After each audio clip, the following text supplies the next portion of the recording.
Buenas noches, Juan. Muchas gracias por el espacio. Un gusto saludarla, Saludo. igual a usted. Diputada Salido, muy buenas noches, gracias por acompañarnos. Gracias, buenas noches y gracias por esta invitación, un gusto.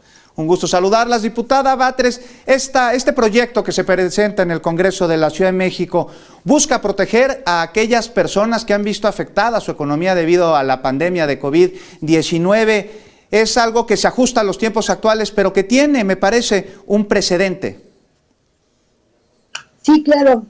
El precedente es que es un proyecto que nos presentó un colectivo de asociaciones civiles y sociales que tocó la puerta del grupo parlamentario de Morena y nos pidió ser su voz en el Congreso para presentar esta iniciativa, para poner en discusión la posibilidad de actualizar el Código Civil en materia de arrendamiento, dadas condiciones muy específicas que están atravesando los inquilinos en la Ciudad de México, y a partir de una realidad que no podemos hacer a un lado, de que aproximadamente el 40% de las personas que rentan la vivienda donde viven no cuenta con contrato por escrito, lo cual es una mínima garantía para tener certeza jurídica, tanto la parte del arrendatario como la parte del arrendatario, o sea, casero e inquilino, tengan garantías por escrito.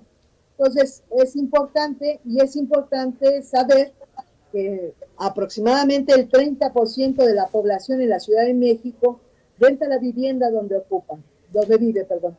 Diputada Salido, ¿cuál es la postura de Acción Nacional en el Congreso Capitalino con respecto a esta propuesta que lo que busca es beneficiar a aquellas personas que pueden tener en riesgo su derecho a la vivienda por la pandemia?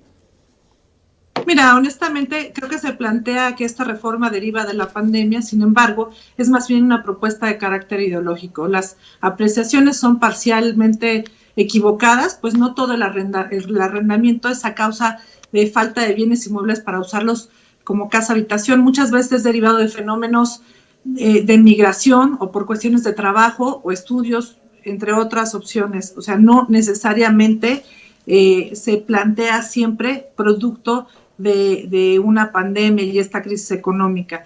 La preocupación de la legisladora de Morena, de los legisladores de Morena, debería en su oportunidad de acompañar la iniciativa que nosotros nos presentamos apenas hace unos meses, donde se tocaban varias de las inquietudes que se plantean hoy en la iniciativa de Morena, pero siempre en el marco de la ley. Creo, y sí quiero enfatizar, que no es en el Código Civil donde se establecen los derechos, sino en la Constitución, y los legisladores no podemos suplir la voluntad de las partes de un contrato. Entonces, honestamente, no podemos de ninguna manera coincidir con una iniciativa que atenta contra la propiedad privada y que está asumiendo de facto que todos aquellos que tienen un bien inmueble para renta, pues aparte que tienen muchas otras deficiencias en su forma, que todos ellos están aprovechándose de la persona que está habitando su vivienda, arrendándola, ¿no? Y asumiendo que no tienen sus necesidades propias. Diputada Batres, ¿este proyecto atenta contra la propiedad privada? Bueno, claro que no, por supuesto que no. Y no sé por qué de manera tendenciosa se quiere encasillar como una solución muy fácil para atacar la legitimidad de la sociedad civil preocupada en su carácter de inquilina para mejorar las condiciones en las cuales se celebra contrato de arrendamiento. Me parece que la legitimidad la tienen como habitantes de la Ciudad de México. Y me parece que sobra eso de que el objetivo ideológico, no entiendo a la diputada Gabriela Salido, no sé si es ofensa o es halago. Bueno, yo no sé si ella tenga ideología. Yo sí la tengo, pero no niego de ella. Y me parece que ayuda a encontrar que uno tiene un marco y un punto de partida que está comprometida con la sociedad. Es importante eso. Y bueno, este punto de partida es darle voz a la ciudadanía y hacer más justo las relaciones contractuales. Yo quiero precisar los objetivos muy claros de esta iniciativa. Esta iniciativa pretende fomentar que no haya arrendamiento sin contrato por escrito, estableciendo mecanismos que generen certeza jurídica gracias a su celebración o a mayores garantías para los arrendatarios, que son los inquilinos, en caso de que siga siendo verbal el contrato. Mira, el contrato por escrito tiene letras que establecen los plazos de duración de un contrato, el monto de renta a pagar, y algunas otras condiciones adicionales que establecen de común acuerdo el propietario y el inquilino, entre otras cosas. Si no hay contrato por escrito, le quitas a una parte la certeza de su relación e incluso puede estar en condiciones en que sea negada su relación como inquilino, que lo desconozcan y que lo quieran demandar por reivindicación de propiedad, en lugar de que se acuerde la terminación del contrato al que ambas partes llegaron de acuerdo de manera voluntaria. Esta iniciativa no pretende imponerle nada que ya esté establecido en el Código Civil. No sé qué iniciativa leyó la diputada Gabriela Salido, pero esta iniciativa busca la solución pacífica a las controversias inmobiliarias, privilegia el diálogo y la conciliación por encima del conflicto y de los juicios legales, pues una de las premisas es generar mecanismos de mediación para renegociar las condiciones del contrato en casos de fuerza mayor, como el que estamos viviendo, que es de carácter general, que es la pandemia. Y ante esto, lo que genera estos mecanismos de mediación alterna es que puedan llegar de manera pacífica a acuerdos entre el arrendatario y el arrendador. Y privilegia eso, la cordialidad entre ambos ante condiciones que estamos viviendo difíciles. Esta iniciativa trae la preocupación de estas organizaciones civiles y sociales que han puesto 4 premisas en esta iniciativa, que aparte de estos nuevos mecanismos de mediación para renegociar las condiciones de un contrato en casos de fuerza mayor, también establece mecanismos de atención para las personas que son desalojadas legalmente y se propone que se brinde atención psicosocial a las personas integrantes de grupos vulnerables, así como facilidades para el acceso a refugios o a programas de vivienda que puede implementar como política pública el gobierno de la ciudad. También propone que se garanticen los derechos no solamente de los caseros, sino de los inquilinos, al buscar un equilibrio entre la disparidad de quienes son propietarios de un inmueble y quienes los arrienden. Esta iniciativa no pone en peligro la propiedad privada. Se busca un acuerdo, una cordialidad entre inquilinos y arrendatarios. Diputada Salido, ¿qué considera usted que debería de incluir entonces esta iniciativa, este proyecto, para resolver el gravísimo problema que es existente y nadie lo puede ocultar, de la disminución en los ingresos de las personas con las que no pueden pagar la renta? Porque finalmente ellos ponen en riesgo su vivienda y los dueños de los departamentos, de las casas, de los inmuebles, también se ven afectados al no percibir la renta correspondiente.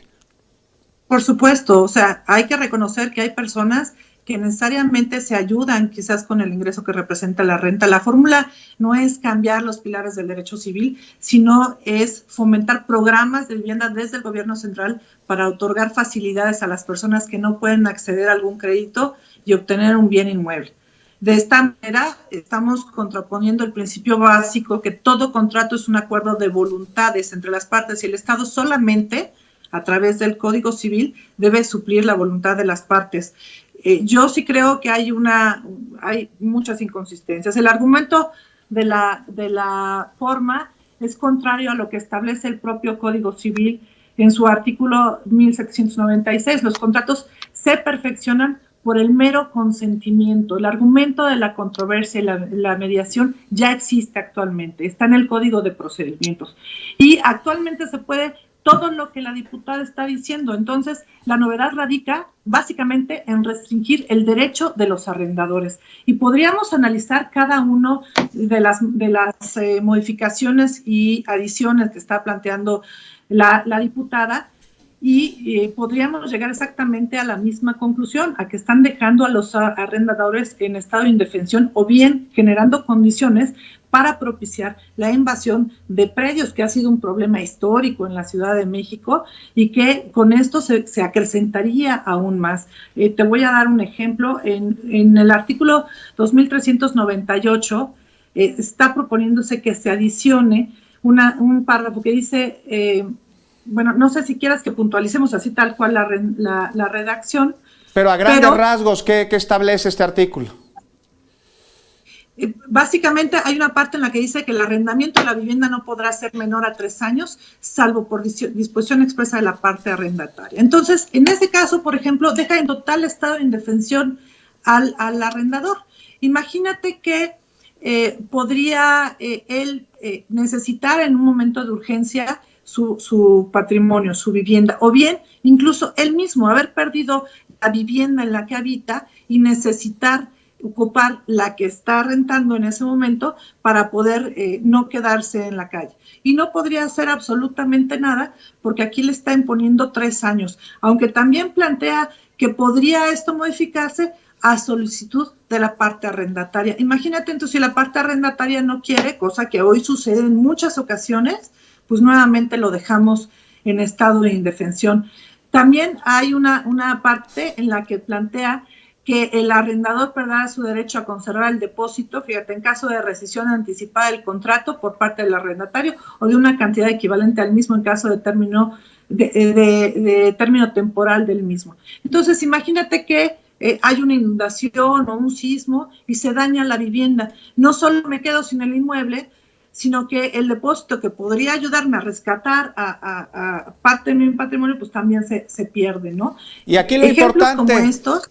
Aquí lo importante, diputadas, pues es garantizar a los dueños de los inmuebles y también a los inquilinos que puedan salir primero avante de esta crisis derivada de la pandemia y luego que se otorgue justicia, igualdad de derechos en un trato que beneficie a ambas partes. Se nos acaba el tiempo, diputadas. Sí, Juan, me gustaría precisar algunas cosas que no son ciertas.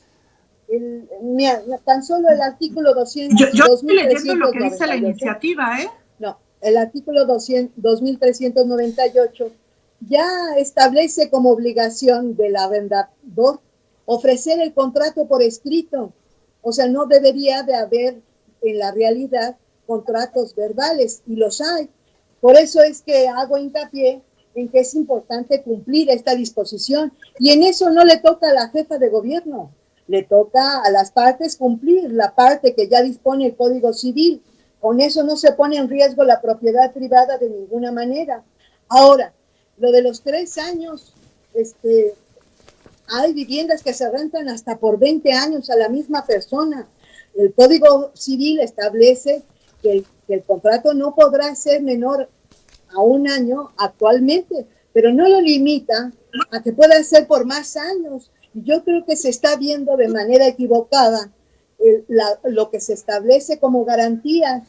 Ahora bien, lo que estamos propiciando es la fortaleza del propio contrato y que dé certezas a ambas partes y que considere los derechos que ya están reconocidos en el Código Civil, tanto para el inquilino como el propietario. El código no está escrito sobre piedra, se ha actualizado. La última reforma más amplia que se tuvo al Código Civil en materia de arrendamiento fue en el 2003 y hubo otra reforma muy pequeñita en el 2010, lo cual da como precedente que se ha reformado el código, se han actualizado los supuestos. Y hoy me parece importante este debate que nos han pedido la ciudadanía, se ponga en el centro del Congreso, que es actualizar el Código Civil para que en materia de arrendamientos los contratos equilibren la relación entre las dos partes. Pues ahí están, diputadas. Es una discusión muy amplia que estaremos siguiendo en el Congreso. Finalmente tenemos poco tiempo, pero diputada, por favor, la escucho. Por favor, yo te diría, si tú lees esto, ¿qué certeza, por ejemplo, tiene un propietario si ahora le prohíben pedir tan solo una fianza, una garantía? Yo le propondría a la diputada que revisemos jurídicamente las instituciones del derecho civil al amparo, y no solo en la realidad social, sino de otras leyes que ya garantizan los acuerdos de las partes. Gran parte de las propuestas son procedimientos, pero no podemos reformarlo, pues ya, como sabemos, dice la Suprema, tenemos que respetar lo que dice la Suprema Corte. En fin, yo sí creo que las propuestas que está planteando la diputada más bien atienden a una agenda muy de su partido político o de su grupo político y no están atendiendo a la realidad social que tenemos hoy en la capital. Yo le escuché, diputada, escúcheme usted ahora a mí. La realidad es que para eso está el Congreso, para debatir este tipo de propuestas.